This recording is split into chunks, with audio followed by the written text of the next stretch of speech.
ka të bëj me mënyrën se si lidhet mendja me zorët, me barkun.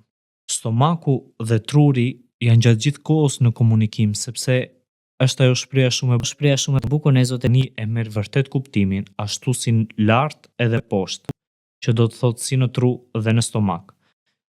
Dhe truri ka aftësinë të ndikojë në humorin ton, por më besoni edhe stomaku ka aftësinë të ndikojë në humorin.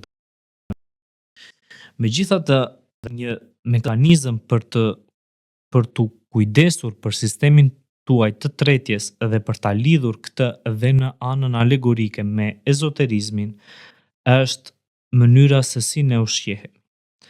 Janë 3 vaktet kryesore në ditë që ne duhet të konsumojmë ushqim dhe duhet ta pyesim veten se çfarë ushqim duhet të konsumojmë.